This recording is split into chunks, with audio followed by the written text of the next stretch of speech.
Hello అండి, అందరికీ నమస్తే. వెల్కమ్ బ్యాక్ టు జానకమ్మ మాట ఛానల్. ఈరోజు మన ఛానల్లో మార్నింగ్ లంచ్ బాక్స్లోకి ఎటువంటి హడావుడి లేకుండా చాలా టేస్టీగా క్యారెట్ రైస్ తయారు చేసి చూపించబోతున్నానండి. కమ్మగా చాలా బాగుంటుంది, పిల్లలు ఎంతో ఇష్టంగా తింటారు. ఈ క్యారెట్ రైస్లోకి సపరేట్గా కర్రీ కానీ రైతా కానీ ఏం అవసరం లేదండి, హ్యాపీగా తినేసేయచ్చు. చాలా లైట్గా కడుపులో హాయిగా ఉంటుందండి. మరి లేట్ చేయకుండా క్యారెట్ రైస్ చకచకా చేసేసుకుందామా? ముందుగా ఒక 2 మీడియం సైజ్ క్యారెట్లను ఇలాగా తురుముకొని పక్కన పెట్టుకోవాలండి. అలాగే ఒక 4 పచ్చిమిర్చి చీలికలు, కొంచెం కరివేపాకు, అలాగే కొంచెం తరిగిన కొత్తిమీర, అంతే. ఇవి పక్కన పెట్టుకొని పొయ్యి మీద ప్యాన్ పెట్టుకొని 1 స్పూన్ నెయ్యి, 3 స్పూన్ల నూనెని కరిగించుకోవాలి.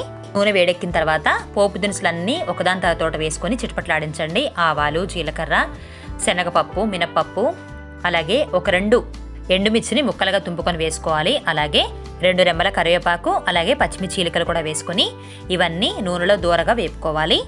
మీకు కావాలంటే పల్లీలు కానీ జీడిపప్పు కానీ కూడా వేసుకోవచ్చండి, నేను వేయలేదు. ఇప్పుడు ఒక 1/2 టీ స్పూన్ పసుపు కూడా వేసుకొని ఒకసారి నూనెలో బాగా కలుపుకోవాలి. తర్వాత క్యారెట్ తురుమును కూడా వేసుకొని నూనెలో చక్కగా వేపుకోవాలండి.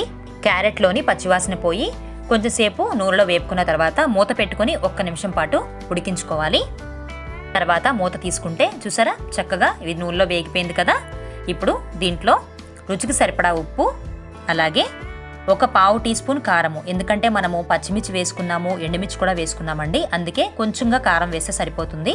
అలాగే 1 స్పూన్ ధనియాల పౌడర్ కూడా వేసుకొని మనం వేసుకున్న ఈ ఉప్పు, కారం, ధనియాల పౌడర్ చక్కగా కలిసేలాగా కలుపుకోవాలి.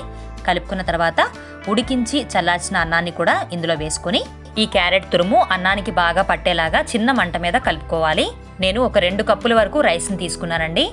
మీరు రైస్ క్వాంటిటీ కనుక కొంచెం ఎక్కువ తీసుకుంటే కనుక క్యారెట్ తురుము కూడా కొంచెం ఎక్కువే తీసుకోవాలండి. అలా అయితేనే రైస్కి పర్ఫెక్ట్గా సరిపోతుంది.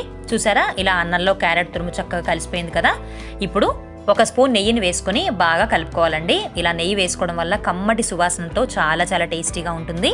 పిల్లలు లంచ్ బాక్స్లో ఓపెన్ చేసిన వెంటనే కూడా అంతే అరోమాటిక్గా, అంతే గుమగుమలాడుతూ మంచి సువాసన భరితంగా చాలా బాగుంటుందండి.